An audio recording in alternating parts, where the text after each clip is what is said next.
പ്രിയപ്പെട്ടവരെ, the formation of states and union ടെറിട്ടറീസിന്റെ അവസാനത്തെ ക്ലാസ്സിലേക്ക് നിങ്ങൾ എല്ലാവരെയും സ്വാഗതം ചെയ്യുകയാണ്. എനിക്ക് തോന്നുന്നു 5 സെഷനായിട്ടാണ് ഇത് പൂർത്തിയാക്കുന്നത്. അരമണിക്കൂർ അല്ലെങ്കിൽ 40 മിനിറ്റ് സമയം എടുത്തുകൊണ്ടാണ് ഓരോ സെഷനും നമ്മൾ ചെയ്തിരിക്കുന്നത്. കൂടുതൽ പറഞ്ഞു സ്പീഡാണ്. എന്നാൽ ഇതാണ് GK-യുടെ പ്രത്യേകത. GK എന്ന് പറഞ്ഞാൽ എന്റെ പറഞ്ഞാലും തീരില്ല, അല്ലെങ്കിൽ ഒരു കാര്യം തന്നെ പറഞ്ഞു തരുന്നത് കുറെ സമയം എടുക്കും. അതുകൊണ്ട് തന്നെ നിങ്ങൾ ഈ ഒരു മെത്തേഡില് ബാക്കിയുള്ള കാര്യങ്ങളൊക്കെ പഠിക്കുക കേട്ടോ. അപ്പൊ അതുകൊണ്ട് GK എന്നുള്ളത് നമുക്ക് എന്തെങ്കിലും പഠിച്ചാൽ ഒരു ടോപ്പിക് ചെയ്യുന്നത് തന്നെ ഇത്രയും സമയം എടുക്കും. അതുകൊണ്ട് ഇത് തന്നെ എത്രമാത്രം ചെറിയ കാര്യങ്ങൾ, കുറച്ച് കാര്യങ്ങളെ പരാമർശിച്ചു പോയിട്ടുള്ളൂ. പ്രധാനപ്പെട്ട കാര്യങ്ങൾ മാത്രമേ നമ്മൾ ചിന്തിച്ചു പോയിട്ടുള്ളൂ. എന്നിട്ട് തന്നെ ഇത്രയും സമയം എടുത്തു. അപ്പൊ ഇതുകൊണ്ട് തീരുമെന്ന് ഞാൻ വിചാരിക്കുകയാണ് കേട്ടോ. നമ്മൾ അല്പം സ്പീഡിൽ പോവുകയാണ്. കഴിഞ്ഞ ക്ലാസ്സില് ഡൽഹി 8 യൂണിയൻ ടെറിട്ടറീസ്, ഇന്ത്യയിലെ ഇന്നത്തെ 8 യൂണിയൻ ടെറിട്ടറീസിനെ പറ്റിയാണ് നമ്മൾ സംസാരിച്ചു വന്നത്. അതില് ഡൽഹി നമ്മൾ കഴിഞ്ഞു. ഇനി ആൻഡമാൻ നിക്കോബാർ ഐലൻഡ്സ് നമ്മുടെ കേരളത്തിനോട് ചേർന്ന് കിടക്കുന്നതാണെന്ന് അറിയാം. സദേൺ പാർട്ട്, ഇന്ത്യയുടെ ഏറ്റവും സദേൺ മോസ്റ്റ് പാർട്ടാണ് ആൻഡമാൻ നിക്കോബാർ ഐലൻഡ്സ്. ഞാൻ ഒരു ചോദ്യം ചോദിക്കട്ടെ, ഇന്ത്യയുടെ സദേൺ മോസ്റ്റ് പോയിന്റ് ഏതാണ് നിങ്ങൾ കണ്ടത്? ആൻഡമാൻ നിക്കോബാർ ഐലൻഡ്സ്. ഇനി രണ്ടാമത്തെ കാര്യം, ഇന്ത്യയുടെ സജീവമായ ആക്റ്റീവ് വോൾക്കാനോ, സജീവ അഗ്നിപർവ്വതത്തിന്റെ പേരെന്താണ്, അത് എവിടെയാണ് സ്ഥിതി ചെയ്യുന്നത്? ഈ 2 കാര്യങ്ങൾ നിങ്ങൾ സ്വന്തം കണ്ടെത്തി നോട്ട്ബുക്കിൽ എഴുതി വെക്കും. അപ്പൊ ആൻഡമാൻ നിക്കോബാർ ഐലൻഡ്സ് എവിടെയാണ്? അതിന്റെ തലസ്ഥാനം പോർട്ട് ബ്ലെയർ ആണ്. ശ്രദ്ധിക്കുക, 2 ദ്വീപസമൂഹങ്ങളാണ് ആൻഡമാൻ ഐലൻഡ്സും നിക്കോബാർ ഐലൻഡ്സും. ഈ പിക്ചർ ക്ലിയർ ആകുമെന്ന് തോന്നുന്നു. ഏതായാലും നിങ്ങൾ അല്ലെങ്കിൽ നിങ്ങൾ ഗൂഗിൾ ചെയ്ത് നോക്കുക. പോർട്ട് ആൻഡമാൻ നിക്കോബാർ ഐലൻഡ്സ് 2 ദ്വീപസമൂഹങ്ങളാണ്. ഓക്കെ, എവിടെയാണ് നോക്കുക? ഇന്ത്യയുടെ സൗത്ത് ഈസ്റ്റ്, താഴെ ഈസ്റ്റ് ഭാഗത്താണ്. അതിന്റെ അടുത്ത് കിടക്കുന്ന സ്ഥലങ്ങൾ നോക്കുക. ഇന്തോനേഷ്യ, മലേഷ്യ, ബർമയുടെ കാറ്റ് കിടപ്പുണ്ട്, തായ്ലാന്റ് കിടപ്പുണ്ട്, ഇപ്പോഴത്തെ കംബോഡിയ വരുന്നുണ്ട്. ഇവിടെയൊക്കെയാണ് ഈ ബേ ഓഫ് ബംഗാളാണ്. ബേ ഓഫ് ബംഗാൾ ആൻഡമാൻ നിക്കോബാർ ഐലൻഡ്സിന്റെ വെസ്റ്റേൺ ഭാഗത്തും തൊട്ടിപ്പുറത്ത് ആൻഡമാൻ സീയും ബേ ഓഫ് ബംഗാളും കൂടെയാണ്. അത് ഇന്ത്യൻ ഓഷ്യന്റെ ഭാഗമാണ്. എന്നാലും ബേ ഓഫ് ബംഗാൾ മുകളിലും ആൻഡമാൻ സീ ഈ ഭാഗത്തുമുണ്ട്. ഓക്കെ, അപ്പൊ അതാണ് ജിയോഗ്രഫിക്കൽ പൊസിഷൻ. മാപ്പ് എടുത്ത് ക്ലിയർ ആയുള്ള മാപ്പ് നിങ്ങൾ നിങ്ങളുടെ മൊബൈൽ ഫോണിൽ ചെക്ക് ചെയ്ത് നോക്കുക. ഇവിടെയാണ് ആൻഡമാൻ, അതിന് ക്ലിയർ ആയത് അതിർത്തികളൊക്കെ ഒന്ന് നോക്കുക. ഓക്കെ, അപ്പൊ ഞാൻ നേരത്തെ ചോദിച്ച ചോദ്യത്തിന് അവിടെ ഉത്തരവുണ്ട്, ശ്രദ്ധിക്കുക. ഞാൻ ഒന്നും പറയുന്നില്ല, നിങ്ങൾ നോക്കുക. ഇന്ത്യയുടെ സജീവമായ ആക്റ്റീവ് വോൾക്കാനോ, ഇന്തോനേഷ്യയുടെ അടുത്ത് കിടക്കുന്നതുകൊണ്ടാണ് വോൾക്കാൻ. ഇന്തോനേഷ്യ എന്ന് പറഞ്ഞാൽ വോൾക്കാനോയുടെ നാടാണ്. Andaman Nicobar Islands, one of the 8 union territories of India, are a group of islands at the junction of Bay of Bengal and Andaman Sea. It comprises 2 island groups, Andaman Islands and Nicobar Islands, separated by 10th degree north parallel. 10th degree north parallel. എങ്ങനെയാണ് ഈ north എന്നൊക്കെ പറയുന്നത്, south എന്നൊക്കെ പറയുന്നത്? ഇക്വേറ്ററിന്റെ മുകളിലേക്കുള്ളതാണ് north, ഇക്വേറ്ററിന് താഴേക്കുള്ളതാണ് south. അപ്പൊ 10th degree എന്ന് പറയുന്നത് ഇത് എവിടെയായിരിക്കും? ഇക്വേറ്ററിന്റെ മുകളിലായിരിക്കും അല്ലെ? ഇക്വേറ്റർ 0, അവിടുന്ന് 10th ഡിഗ്രിയാണ് ഇവിടെ ആൻഡമാന്റെ നിക്കോബാറിനെ സെപ്പറേറ്റ് ചെയ്യുന്നത്. With Andaman to the north of latitude and Nicobar south. Okay, or by 179 kilometers. There are 572 islands. 572 islands ഉണ്ട് in the territory having area of 8249 kilometers square. അതായത് 3185 മൈൽ സ്ക്വയർ ആണ് ഈ സ്ഥലം. ഇത്രയും സ്ഥലമാണ് അറിയപ്പെടുന്നത് Andaman Nicobar islands. About 38 are permanently inhabited. ഇവിടെ ജനവാസമുള്ളത് 38 ഉള്ളൂ. 572 ഐലൻഡ് ബാക്കിയുള്ളതൊന്നും ജനവാസമുള്ളതല്ല. Andaman sea lies to the east and bay of Bengal to the west. The archaeological evidence yet documented goes back some 2200 years. Andaman Nicobar ഐലൻഡ്സിന്റെ ജനവാസത്തെ 2200 വർഷം പഴക്കത്തിലേക്ക് ആർക്കിയോളജിക്കൽ എവിഡൻസ് കാണുന്നുണ്ട്. ചില ചെറിയ ചരിത്രം നോക്കുക. രാജേന്ദ്ര ചോള 1014 മുതൽ 1042 വരെ member of Chola dynasty used the Andaman and the Nicobar Islands as a strategic naval base. Rajendra Chola strategic naval base ആയിട്ട് ആൻഡമാൻ നിക്കോബാർ ഐലൻഡ്സിനെ ഉപയോഗിച്ചിട്ടുണ്ട്. മറാത്ത എംപയർ ഉണ്ട് 17ാം നൂറ്റാണ്ടില് 17ാം സെഞ്ചുറിയില്. അവർക്കും ഇങ്ങനെ ഈ maritime base warship, temporary maritime base warship ആയിട്ട് അവിടെ ഒരു ബേസ് ആയിട്ട് അവിടെ കുറച്ച് താവളം പഠിക്കാനൊക്കെ ആയിട്ട് അവർ ആ കാലഘട്ടത്തിൽ മറാത്ത എംപയറും ഉപയോഗിച്ചിരുന്നു ഈ Andaman Nicobar islands. Denmark presence, ഡെൻമാർക്കിന്റെ പ്രസൻസ് അവിടെ ഉണ്ടായിട്ടുണ്ട് 1868 ഒക്ടോബർ 11-ാം തീയതി. അപ്പൊ അത് കഴിഞ്ഞ് ബ്രിട്ടീഷുകാരുടെ ആയി തൊട്ടടുത്തത് 1869. അതുകൊണ്ട് ഡെൻമാർക്കുകാരുടെ ഒരു സ്വാധീനം അവിടെ ഉണ്ടായിരുന്നു. പിന്നീട് ബ്രിട്ടീഷുകാരും ഇവിടെ, പിന്നീട് അങ്ങോട്ട് ബ്രിട്ടീഷുകാർ 1869 മുതൽ ബ്രിട്ടീഷുകാരുടെ കീഴിലാണ് ഈ ആൻഡമാൻ നിക്കോബാർ ഉണ്ടായിരുന്നത്. It became a part of India in 1950. ഇന്ത്യയുടെ ഭാഗമായിട്ട് 1950 മാറി. was declared as union territory of the nation in 1956. ആരംഭത്തിൽ നമ്മൾ ഈ കാര്യം പരാമർശിച്ചിട്ടുണ്ട്. 1956 union territory. India has been developing defense facilities on the island since 1980 മുതൽ 1980 മുതൽ ഇന്ത്യ അതിനൊരു ഡിഫൻസ് ഫെസിലിറ്റി ഡെവലപ്പ് ചെയ്യുന്ന ഒരു സ്ഥലമായിട്ട് ഇന്ത്യയും ഉപയോഗിക്കുന്നുണ്ട്. കാരണം എന്താ? മറ്റ് അയൽ രാജ്യങ്ങൾ തൊട്ടടുത്തുണ്ട്. എന്തെങ്കിലും സംരക്ഷണമായിട്ട് കുറച്ച് മാറി ഇന്ത്യയിൽ നിന്നും മെയിൻ ലാൻഡിൽ നിന്നും കുറെ മാറിയാണ്, സൗത്ത് ഈസ്റ്റിലേക്ക് കുറെ മാറിയാണ് ആൻഡമാൻ നിക്കോബാർ ഐലൻഡ്സിന്റെ സ്ഥാനം. The islands now have a key position in India's strategic role in the Bay of Bengal and Malacca Strait. ഈ ബേ ഓഫ് ബംഗാളും മലാക്ക സ്ട്രേറ്റിലും ഇന്ത്യയുടെ ശക്തമായ സ്ട്രാറ്റജിക് റോള് കൈകാര്യം ചെയ്യുന്ന സ്ഥലമാണ് ആൻഡമാൻ നിക്കോബാർ ഐലൻഡ്സ്. ഇതാണ് മലാക്ക സ്ട്രേറ്റ്. നിങ്ങൾ കാണും സ്ട്രേറ്റ് ഓഫ് മലാക്ക. അത് മലേഷ്യയുടെയും ഇന്തോനേഷ്യയുടെയും ഇടയ്ക്കുള്ള ഈ സ്ഥലമാണ്. ഇവിടെ സിംഗപ്പൂർ ഉണ്ട്, ഇവിടെ മലേഷ്യ ഉണ്ട്, ഇവിടെ ഇന്തോനേഷ്യ. ഇതിന്റെ ഇടയ്ക്കുള്ള സ്ട്രേറ്റിനാണ്. സ്ട്രേറ്റ് എന്ന് പറഞ്ഞാൽ ഉൾക്കടൽ, ഇങ്ങനെ കടൽ കയറി കിടക്കുന്ന ഒരു പാസേജ്. അത് അതിനാണ് സ്ട്രേറ്റ് എന്ന് പറയുന്നത്. ഇവിടെ ഒരു കടലിടുക്ക്, ഇടുക്കെന്ന് പറയുന്നത് കടലിടുക്ക്. അത് സ്ട്രേറ്റ് ഓഫ് മലാക്ക. അത് ഞാൻ പെട്ടെന്നൊന്നും അതിനകത്ത് എത്തുന്നേ ഉള്ളൂ. ലക്ഷദ്വീപ് അടുത്ത കേന്ദ്രഭരണ പ്രദേശമാണ് ലക്ഷദ്വീപ്. നിങ്ങൾക്ക് അറിയാം, നമ്മുടെ കേരളത്തിന്റെ പടിഞ്ഞാറ് വശത്ത് വെസ്റ്റേൺ പാർട്ടിലാണ് ലക്ഷദ്വീപിന്റെ സ്ഥാനം. കേരളത്തിനോട് അടുത്താണ്. ലക്ഷദ്വീപിന്റെ ഹൈക്കോർട്ട് എവിടെയാ? നിങ്ങൾ തന്നെ കണ്ടുപിടിച്ച് ബുക്കിലിട്ട്. ലക്ഷദ്വീപിന്റെ ഹൈക്കോർട്ട് എവിടെയാണ്? Lakshadweep formerly known as Lakshadweep, Minicoy and Amindivi islands is a group of islands in the Lakshadweep Sea, Lakshadweep Sea, 200 to 440 kilometers of the southwestern coast of India. അപ്പോൾ സൗത്ത് വെസ്റ്റേൺ കോസ്റ്റിൽ നിന്നും ഏറ്റവും കുറഞ്ഞത് 200 കിലോമീറ്ററും ഏറ്റവും കൂടിയ ദൂരം 440 കിലോമീറ്റർ എന്ന് പറഞ്ഞാൽ ഒരു ഭാഗം, ഈ ലക്ഷദ്വീപിന്റെ ഒരു ഭാഗം ഇന്ത്യയോട് ചേർന്ന് അടുത്ത് കിടക്കുന്നു, അതുപോലെ അകന്ന് കിടക്കുന്നു. അതുകൊണ്ടാണ് ഒരു സ്ഥലത്ത് ദൂരം കൂടി മറ്റു സ്ഥലത്ത് ദൂരം കുറഞ്ഞു. ഓക്കെ, ഇതാണ് ലക്ഷദ്വീപിന്റെ സാധനങ്ങൾ കാണാൻ സാധിക്കുന്നതായിരിക്കുന്നു. കൊച്ചി ഇവിടെ മാർക്ക് ചെയ്തിട്ടുണ്ട്, കാലിക്കറ്റ് ഇവിടെ മാർക്ക് ചെയ്തിട്ടുണ്ട്. ഇതാണ് അറേബ്യൻ സീ. അറേബ്യൻ സീയിലാണ് ലക്ഷദ്വീപിന്റെ സ്ഥാനം. ഓക്കെ, ഇതിന്റെ മാപ്പ് ശ്രദ്ധിക്കുക. മാംഗ്ലൂർ ഇവിടെയുണ്ട്, മുംബൈ മുകളിലുണ്ട്.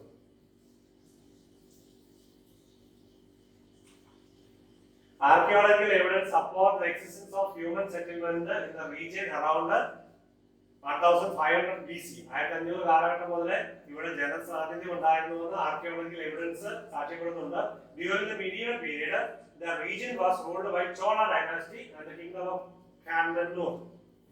കണ്ണൂർ രാജ്യവും ചോള സാമ്രാജ്യവും ഇവിടെ ഭരണം നടത്തിയിരുന്നത് medieval period ഭരണം നടത്തിയിരുന്നത്. The Portuguese arrived in 1498 നമുക്കറിയാം.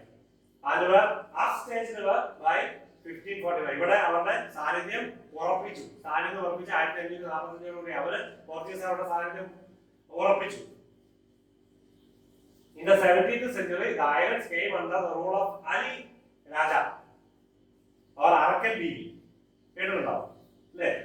ആ 17ാം നൂറ്റാണ്ടിലൂടെ അലി രാജയുടെ അരക്കൽ ബീവി. കണ്ണൂര് ഭരണാധികാരിയാണ് അറക്കൽ അല്ലേ? നമുക്ക് കുറച്ചു പേരൊക്കെ കണ്ണൂരുകാരൊക്കെ കേൾക്കുന്നുണ്ടാവും.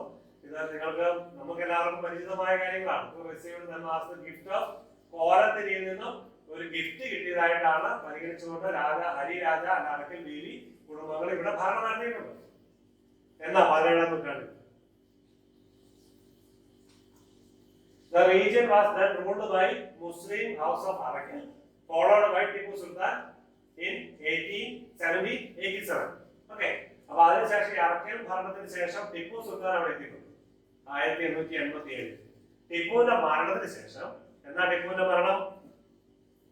ടിപ്പു കൊല്ലപ്പെടുന്നത് 1799. ടിപ്പുവിന്റെ മരണശേഷം ഇത് ബ്രിട്ടീഷുകാരുടെ കൈവശമായി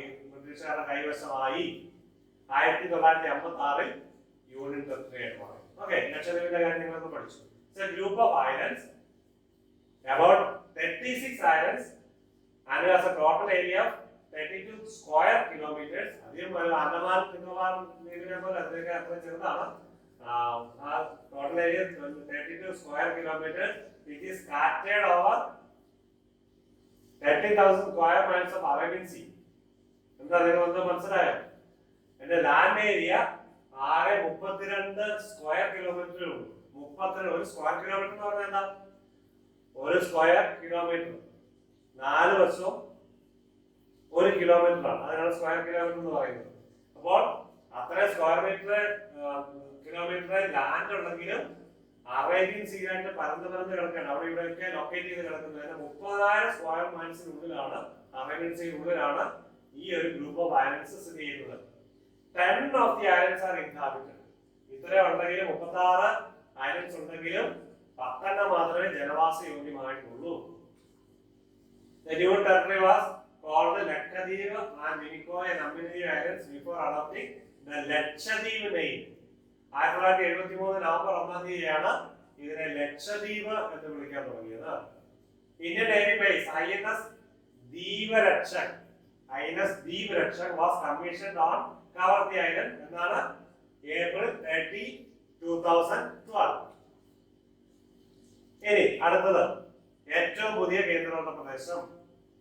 ഏറ്റവും പുതിയെന്ന് പറയുമ്പോൾ 2 കേന്ദ്രഭരണ പ്രദേശങ്ങളെ ഒന്നാക്കിക്കൊണ്ട് പുതുതായിട്ട് രൂപീകരിച്ച കേന്ദ്രഭരണ പ്രദേശമാണ് നമ്മൾ സംസാരിക്കുന്നത്.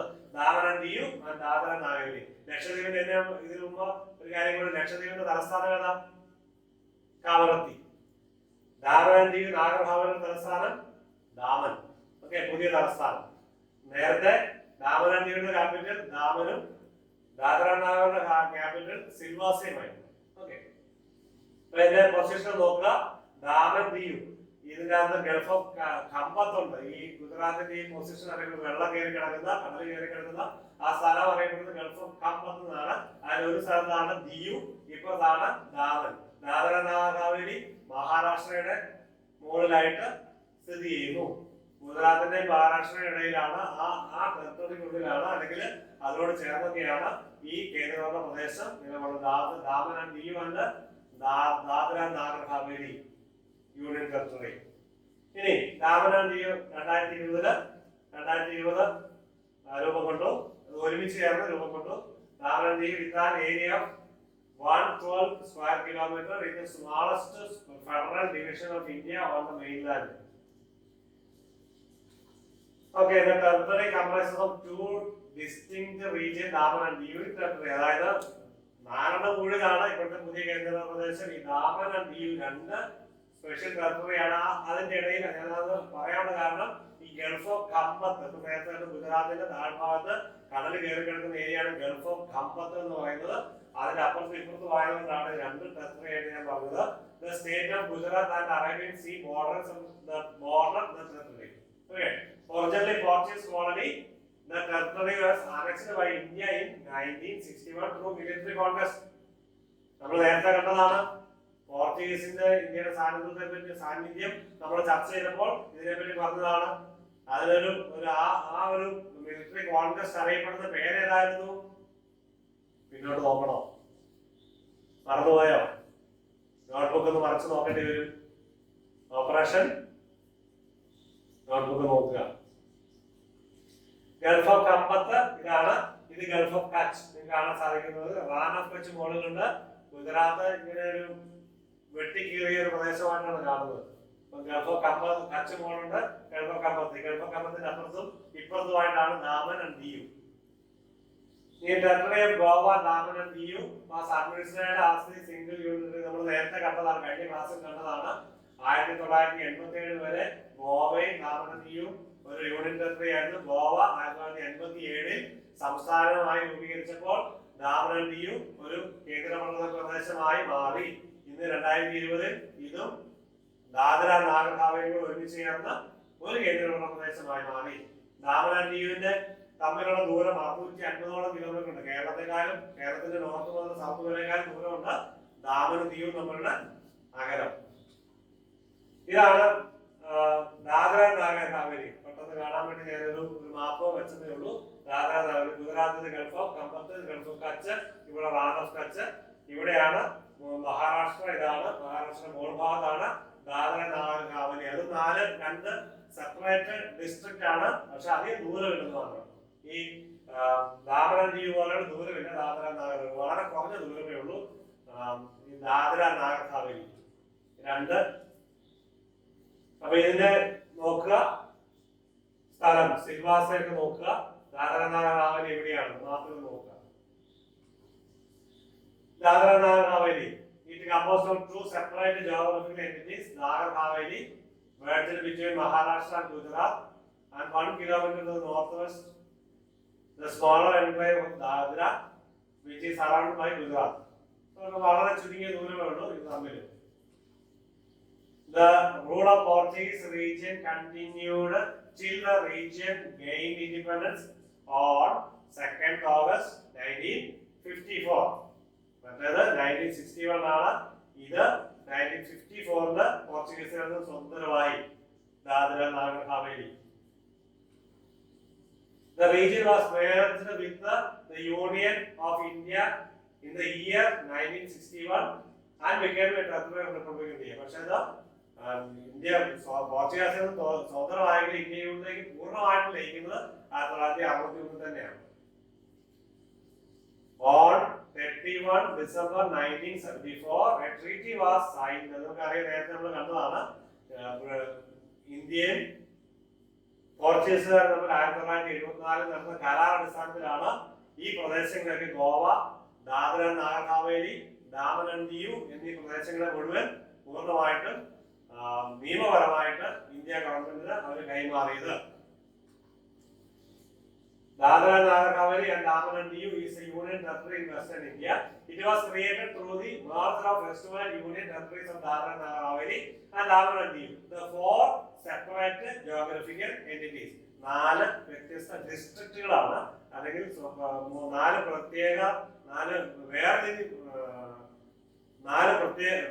വ്യത്യസ്തമായ പ്രദേശങ്ങൾ ഒരുമിച്ച് ചേർന്നതാണ് ഈ DNHDD.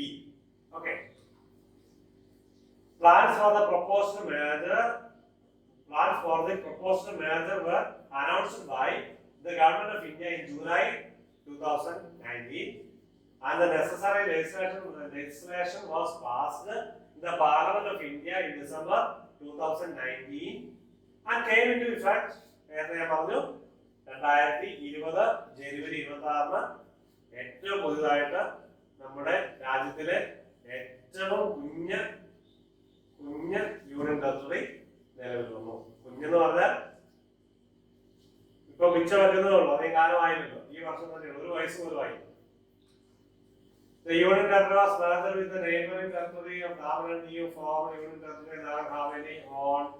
Okay, അത് സെയിം റിപ്പീറ്റ് ചെയ്തു മാത്രം. ഇനി അടുത്ത പ്രധാനപ്പെട്ട പോർച്ചുഗീസുകാരുടെ കാര്യങ്ങളൊക്കെ കഴിഞ്ഞു. ഇനി നമ്മള് ഫ്രഞ്ചുകാരുടെ കാര്യങ്ങളിലേക്ക് പ്രവേശിക്കുകയാണ്. ഫ്രഞ്ചുകാരുടെ അധീനതയിലുണ്ടായിരുന്ന പ്രദേശങ്ങളെ പറ്റി സംസാരിക്കാൻ പോവുകയാണ്. ശ്രദ്ധിക്കുക, പോർച്ചുഗീസുകാർ നിങ്ങളിപ്പോൾ കാണാപ്പാട് പഠിച്ചു കഴിഞ്ഞ് നേരത്തെ മുമ്പത്തെ നടത്തിയ ക്ലാസ്സിലും ഇപ്പോഴും പറഞ്ഞപ്പോൾ നിങ്ങൾ മനസ്സിലായി. ഇനി ഫ്രഞ്ചുകാരുടെ അധീനതയിലുള്ള പ്രദേശമാണ് ഇനി നമ്മൾ പറയുന്നത്. അത് പുതുച്ചേരി എന്ന കേന്ദ്രഭരണ പ്രദേശത്തിന് കീഴിലാണ്. ഏതൊക്കെയാണ്? കഴിഞ്ഞ ഒരു ക്ലാസ്സിൽ ഞാൻ പറഞ്ഞിരുന്നു, 4 വ്യത്യസ്തമായ പ്രദേശങ്ങൾ ഉൾക്കൊള്ളുന്നതാണ് പുതുച്ചേരി. ഏതൊക്കെയാണെന്ന് ഓർക്കുന്നുണ്ടോ? ഇവിടെ എഴുതിയിട്ടുണ്ട്. ഹോളിൽ ആന്ധ്രാപ്രദേശ് ടെറിട്ടറിക്കുള്ളില് യാനം, ഇവിടെ കേരള ടെറിട്ടറിക്കുള്ളിൽ മാഹി, തമിഴ്നാട് ടെറിട്ടറിക്കുള്ളിൽ 2 ഉണ്ട്, പുതുച്ചേരി ആൻഡ് കാരക്കൽ. ഏതൊക്കെ നാലെണ്ണം? Yanam, Mahe, Puducherry and Karaikal. Okay. Puducherry, formerly known as Pondicherry, is a union territory of India. November 1, 1954 മുതൽ പുതുച്ചേരി കേന്ദ്രഭരണ പ്രദേശമാണ്. It was formed out of four enclaves of former French India, namely Pondicherry, Karaikal, Mahi and Yanam. നമ്മൾ കണ്ടു. Pondicherry to Puducherry on 20th September 2006. Pondicherry എന്ന പേര് പുതുച്ചേരി എന്ന പേരിലേക്ക് ആക്കിയത്. The areas of Puducherry district and Karaikal district are bound by state of Tamil Nadu. നമ്മൾ ഇപ്പോൾ കണ്ട കാര്യം തന്നെയാണ്, ഞാൻ ആവർത്തിക്കുന്നില്ല. ഇനി ഇതൊരു പ്രധാനപ്പെട്ട കാര്യമാണ്, ഫ്രഞ്ച് സെറ്റിൽമെന്റ് ഇന്ത്യ. അപ്പൊ പോണ്ടിച്ചേരി പുതുച്ചേരിയെ പറ്റി പറയുമ്പോൾ നമ്മൾ ഈ ഫ്രഞ്ച് സെറ്റിൽമെന്റ് ഇൻ ഇന്ത്യ അതിനെ പറ്റി ഒന്ന് പറയുന്നതാണ്, നിങ്ങൾ അറിഞ്ഞിരിക്കുന്നതാണ്. കുറെ പേർക്ക് ഹിസ്റ്ററി പഠിക്കുന്നവർക്കൊക്കെ അറിയാം, എന്നാലും നമ്മൾ പൊളിറ്റിക്കൽ സയൻസിന്റെ ഭാഗമാണ് ഇത് ഞാൻ പറഞ്ഞു വരുന്നത്. എന്നാലും ഇത് ഹിസ്റ്ററിയിലേക്ക് കടക്കുകയാണ്, നമുക്ക് ശ്രദ്ധിക്കുക. The last Europe, വളരെ കുറച്ച് മാത്രമേ പറയുന്നുള്ളൂ കേട്ടോ. The last European people to arrive in India were the French. The last European people to arrive in India. അതിന് ശേഷം യൂറോപ്യൻ പീപ്പിൾ ആരും വന്നില്ലെന്നല്ലോ കേട്ടോ. ഇന്ത്യയില് ഈ പൊളിറ്റിക്കൽ മോട്ടീവ് അല്ലെങ്കിൽ വ്യാപാര മോട്ടീവായിട്ട് പ്രത്യേകമായിട്ട് വന്നു പറഞ്ഞവരുണ്ട്. അവർ ഏറ്റവും അവസാനം വന്നാരാ? ഫ്രഞ്ച്. ഏറ്റവും ആദ്യം വന്നാരാ? ഓർക്കുന്നുണ്ടോ? 1498 വാസ്കോ ഡാമയുടെ വരവോടുകൂടി പോർച്ചുഗീസുകാർ. ഏറ്റവും അവസാനം ഇന്ത്യയിൽ നിന്ന് പോയത് പോർച്ചുഗീസുകാർ. The French East India Company was formed in 1664 during the reign of King Louis XIV to trade with India. അവരുടെ ലക്ഷ്യം ട്രേഡ് ആയിരുന്നു. പിന്നീട് കുറച്ച് കഴിയുമ്പോൾ മാറിയെന്നേ ഉള്ളൂ, പക്ഷെ വിജയിച്ചില്ല. ബ്രിട്ടീഷുകാരെ പോലെ ബ്രിട്ടീഷുകാരുടെ ശക്തി കാരണം ഇവരൊന്നും വിജയിച്ചില്ല എന്ന് പറഞ്ഞു. പല യുദ്ധങ്ങളുണ്ട്, നമ്മളൊന്ന് കാണും. 1668 AD, the French established their first factory at Surat. 1664 അവര് ഫ്രഞ്ച് ഈസ്റ്റ് ഇന്ത്യ കമ്പനി സ്ഥാപിക്കുന്നത്. 1668 ഫ്രഞ്ച് സൂറത്തില് ആദ്യത്തെ ഫാക്ടറി സ്ഥാപിച്ചു. 1669 അനദർ ഫ്രഞ്ച് ഫാക്ടറിയുടെ Masulipatnam. 1673 Mughal Subedar of Bengal allowed the French to set up a township at Chandarnagar.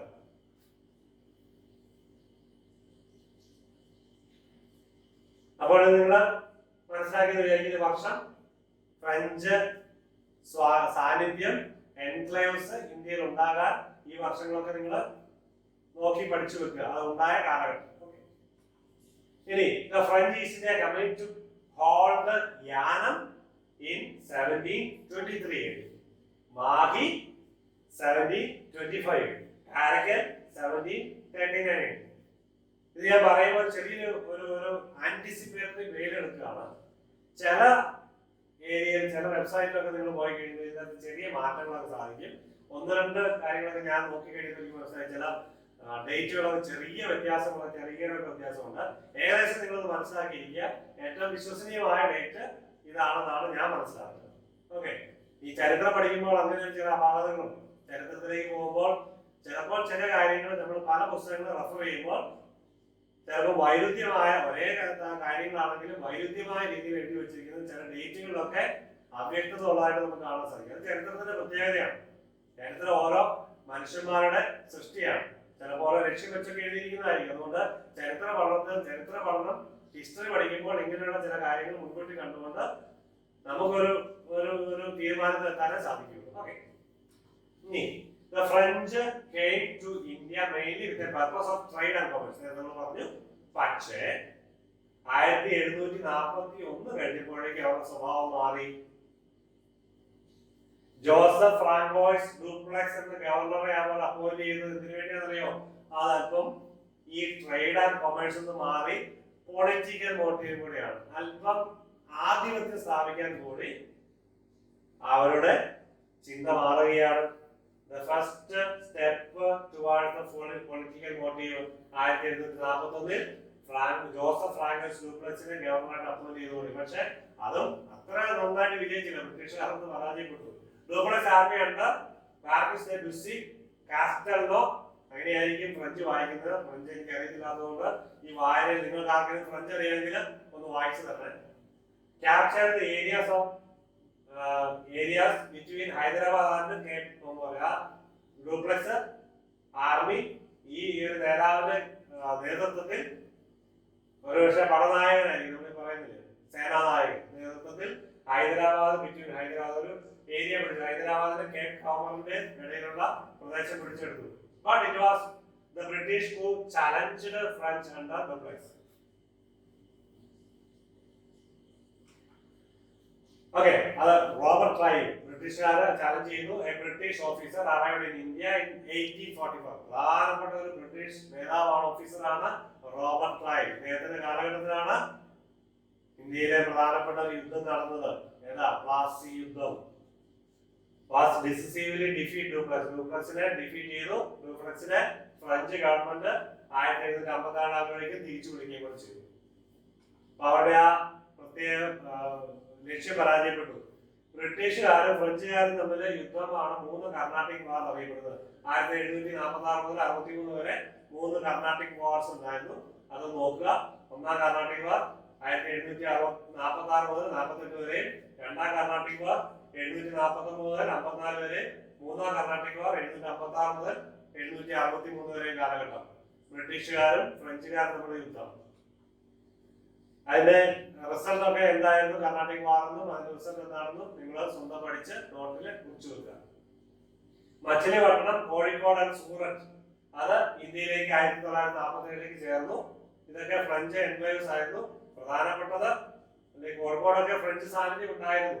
Mahe അടുത്തുണ്ടായിരുന്നല്ലോ, അപ്പൊ French സാന്നിധ്യം കോഴിക്കോടൊക്കെ ഉണ്ടായിരുന്നു കുറച്ചെങ്കിലും.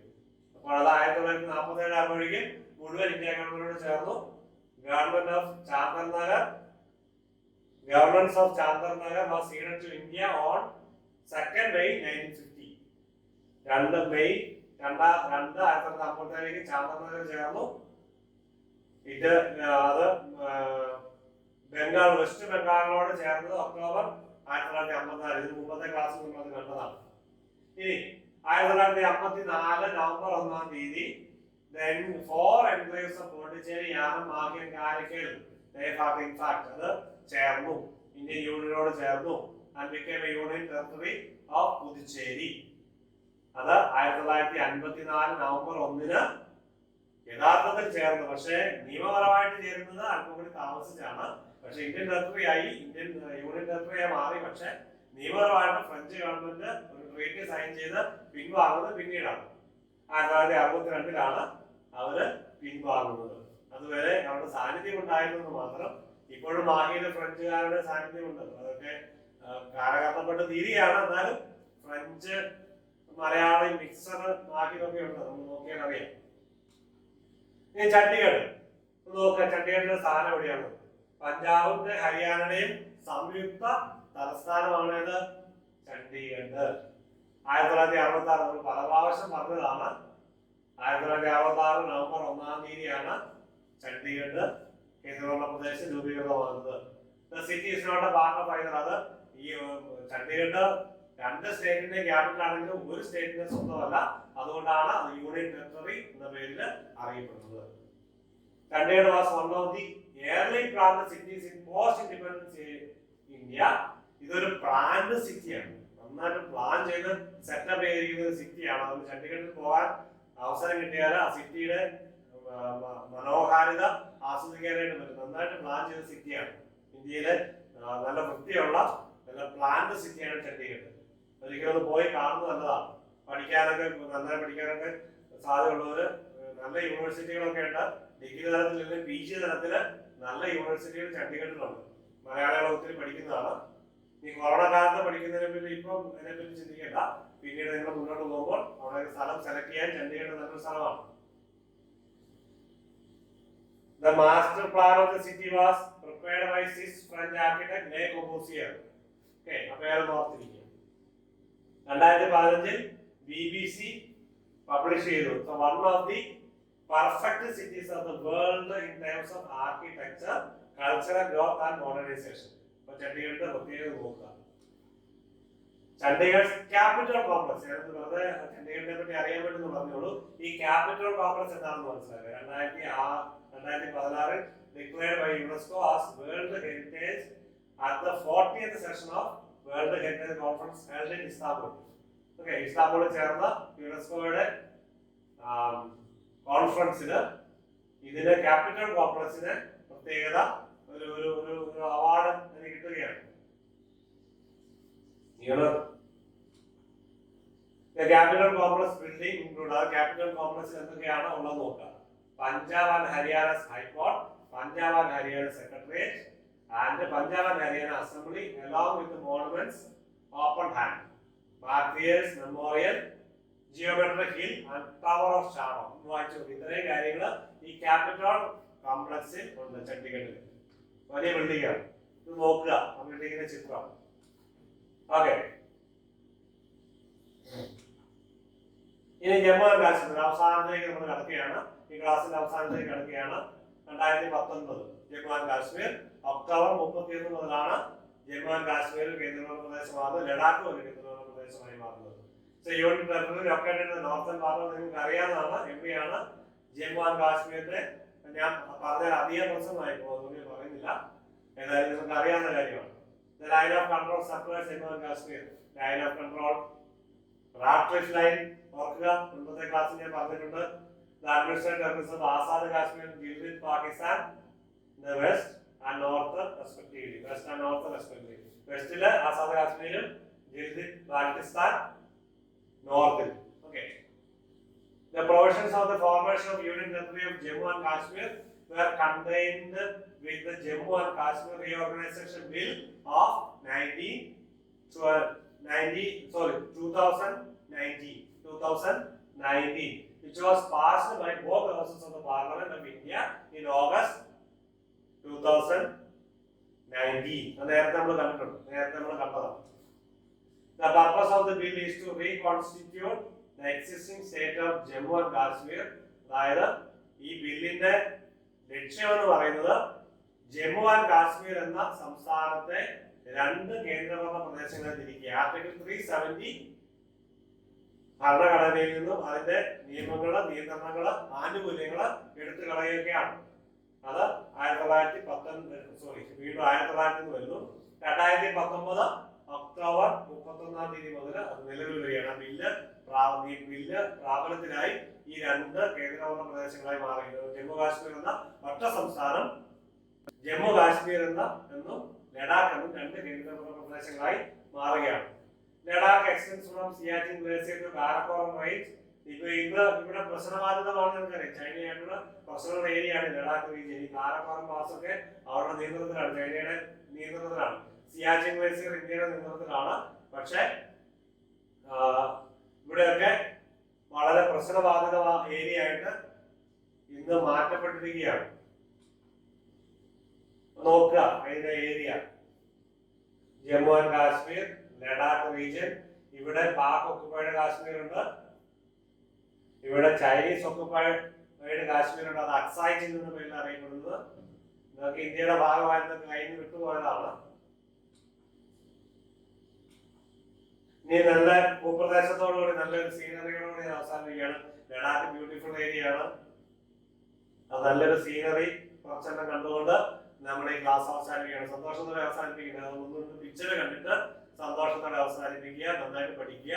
അപ്പം Ladakh Likir monastery Ladakh, Phyang gompa Ladakh, Thiksey monastery Ladakh,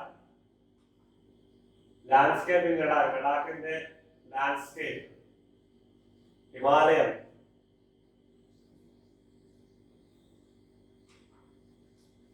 Pangong Tso lake, Indus valley near lake.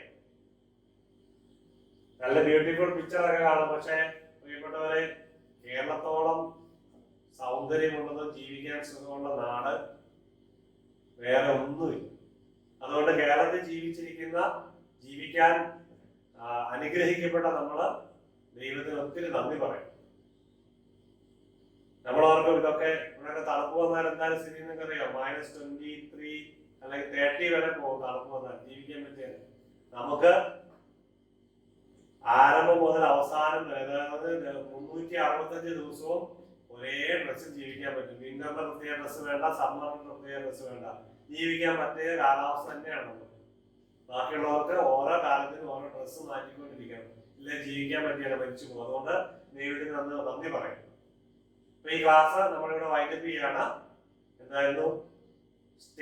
Indian States and student formation, അതിന്റെ കാലഘട്ടവും അല്പം ചരിത്രത്തിലേക്കൊക്കെ നമ്മൾ പോയി. അപ്പൊ നിങ്ങൾക്ക് GK പഠിക്കുന്ന ചെറിയ ചെറിയ ടിപ്സുകളൊക്കെ കിട്ടിയെന്ന് വിചാരിക്കുന്നതനുസരിച്ച് വ്യത്യസ്ത വിഷയങ്ങൾ സമയമെടുത്ത് പഠിക്കുക. വ്യത്യസ്ത സമയത്ത് നിങ്ങൾ വ്യത്യസ്ത വിഷയങ്ങൾ പഠിക്കുക. കിട്ടുന്ന അവസരമൊക്കെ പാഴാക്കരുത്. നന്നായിട്ട് വിനിയോഗിക്കുക, നന്നായിട്ട് പഠിക്കുക, മിടുക്കരാവുക, നല്ല ഒരു കരിയർ സ്വന്തമാക്കുക. നിങ്ങൾക്ക് എല്ലാവർക്കും പ്രത്യേകം നന്ദി പറയുന്നു. അടുത്ത വിഷയമായിട്ട് അടുത്ത ക്ലാസ്സിൽ നമ്മൾ സന്ധിക്കുന്നതായിരിക്കും. അതുവരെ നിങ്ങൾക്ക് എല്ലാവർക്കും ഗുഡ് ബൈ.